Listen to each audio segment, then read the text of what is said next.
Today we're making potato gnocchi. So the first step is to take about a pound of potatoes, that's two of these, and we're going to bake them in the oven at 450 for about 45 minutes until they're very tender and done. These potatoes are a little bit old, which means that the water content is going to be lower, which is going to make our gnocchi a little bit more tender. So if you have older potatoes, feel free to use those. Okay, our potatoes are out of the oven. We're going to slice them in half while they're still hot. You could use tongs for this if you're burning your hands. We got our drum sieve. We're going to turn upside down on the board.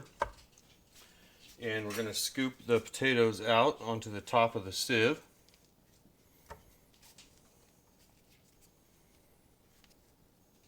And you want to rice these potatoes while they're hot.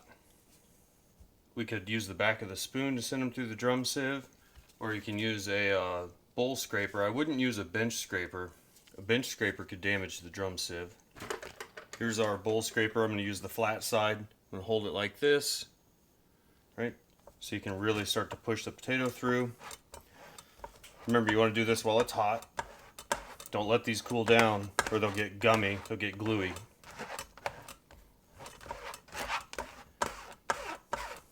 There you go. They should go right through just like that. And anything left, we're just going to scrape out onto the board. We're not going to overwork these. We're just going to spread them out just a little bit and let the steam flash off. Okay, it's been a couple minutes and our potatoes have cooled down just a little bit. Next thing is take one egg yolk and whip it up. We're just going to drizzle this all over the potatoes. This is optional if you want to do a vegan gnocchi, just leave this out. But these will make it a little bit more of a yellow color. So I've got the drum sieve again that I've cleaned already and dried. Always clean your drum sieve right away. Don't let these hang around with food in them. Got 22 grams of flour here. And I'm just going to kind of sprinkle this evenly over the potato mixture. Like that.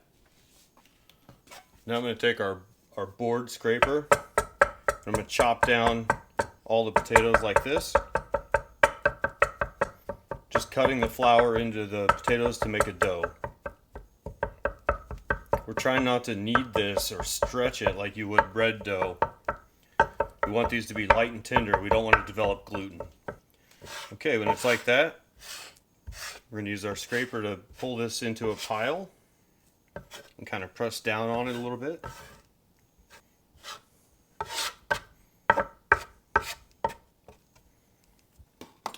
We're going to dust it with a bit more flour, not quite all of it. That's about another 11 grams of flour. And we're going to press down and we'll fold in this new flour. All right, we're mainly just folding this into a dough. All right. I'm going to add just a bit more flour. We'll fold it again. Just using the scraper to kind of pull the dough up, fold it in on itself. And the last bit of flour.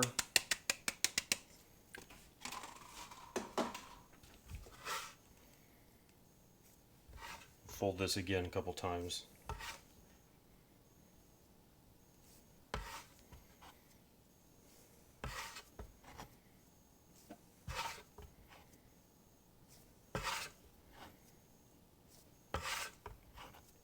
And it should be a nice firm dough at this point. Now you could add more flour, but the gnocchi won't be as pillowy. We're trying to add the least amount of flour as possible to our dough. And that looks nice. That looks right. We're going to add a little bench flour to our board. We'll take the disc of dough, put it here in the middle, and we'll go on top with just a little bit more flour. That looks nice. And we're going to quarter this.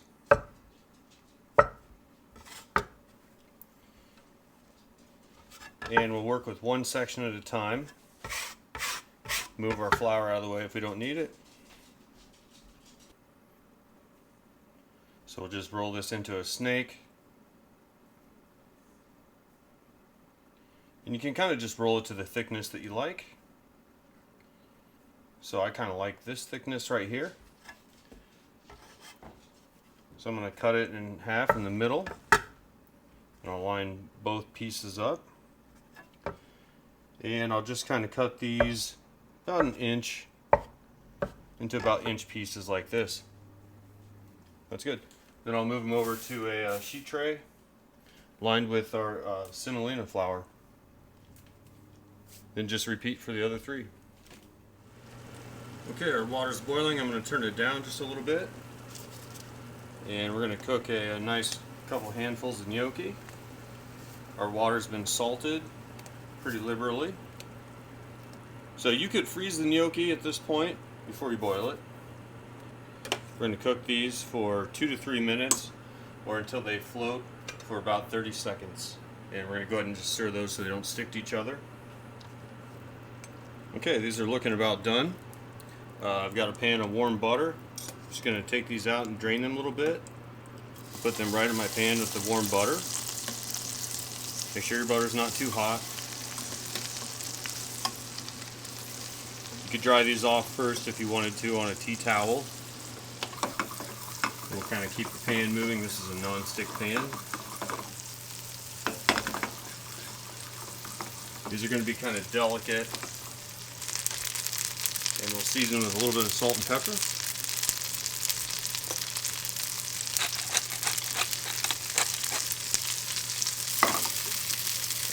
That's the kind of color we're looking for on these.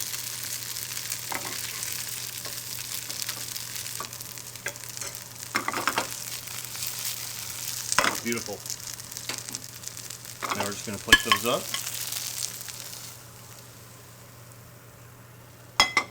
And there you go.